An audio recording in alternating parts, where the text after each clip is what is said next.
Good morning all of you. Into the previous lecture we will discuss about pointer to structure, how we can store structure variable address into pointer variable. Okay, in this video lecture we will discuss about pointer within structure, how we can declare structure pointer variable into structure. Let's see.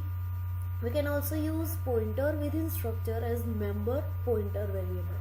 શું કહે છે કે આપણે પોઇન્ટરનો use કરી શકીએ છીએ સ્ટ્રક્ચરની અંદર એઝ અ સ્ટ્રક્ચર મેમ્બર. સ્ટ્રક્ચરના મેમ્બરની જેમ આપણે પોઇન્ટર વેરિયેબલનો યુઝ કરી શકીએ છીએ સ્ટ્રક્ચરની અંદર. કેવી રીતે યુઝ થાય છે જોઈએ. Include stdio.h, include connu.h, include string.h, struct test. Structure create કરેલું છે ટેસ્ટ નામનું, into bracket integer x and star p.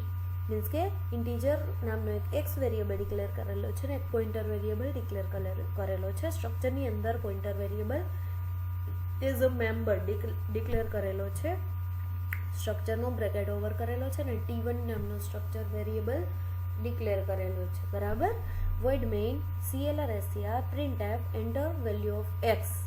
User પાસેથી એક્સની વેલ્યુ લીધેલી છે, તમે જોઈ શકો છો. scanf %d ampersand t1.x.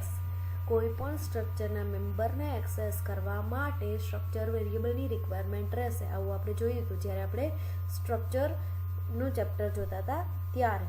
બરાબર. તો અહીંયા t1.xનો યુઝ કરેલો છે. હવે t1.p પોઇન્ટર વેરિયેબલને ઇનિશિયલાઇઝ કરેલો છે. t1.p equal to and પોઝન t1.x.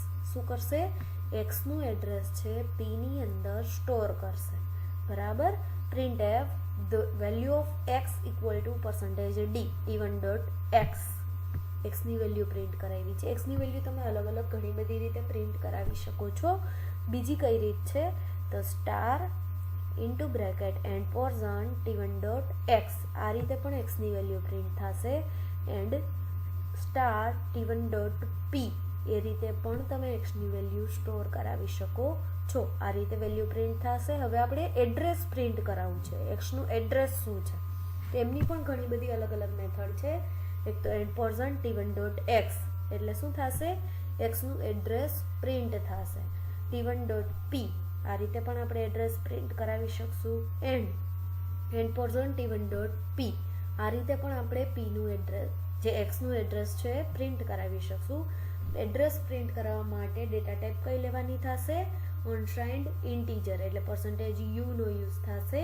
Same પ્રોગ્રામને ટર્બોસીની સ્ક્રીન પર રન કરીને જોઈએ.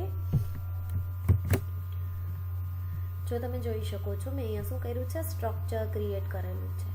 બરાબર. હવે આગળ અહીંયા string.h ની રિક્વાયરમેન્ટ નથી તો આપણે એ કાઢી નાખીએ. બરાબર. Struct test integer x and star p means કે પોઇન્ટર વેરિયેબલ p t1 નામનો સ્ટ્રક્ચર વેરિયેબલ લીધો છે. આ સ્ટ્રક્ચરના મેમ્બરને એક્સેસ કરવા માટે t1.x ની વેલ્યુ યુઝર પાસેથી લીધી છે. p ની અંદર x નું એડ્રેસ સ્ટોર કરાવેલું છે અને અલગ અલગ રીતે અહીંયા x અને x નું એડ્રેસ બે પ્રિન્ટ કરાવેલા છે. પ્રોગ્રામને રન કરીએ. x ની વેલ્યુ આપવાની છે. કે શું વેલ્યુ આપું છું? 10. તો મને એક્સની વેલ્યુ પ્રિન્ટ થશે, સાથે સાથે એક્સનું એડ્રેસ પણ પ્રિન્ટ થાય છે, તમે જોઈ શકો છો. બરાબર. આ રીતે તમે એક્સની વેલ્યુ અને એક્સનું એડ્રેસ આ રીતે અલગ અલગ મેથડથી પ્રિન્ટ કરાવી શકો છો. ઓકે. તો આ રીતે પોઇન્ટર વિધિન સ્ટ્રક્ચર વર્ક કરે છે.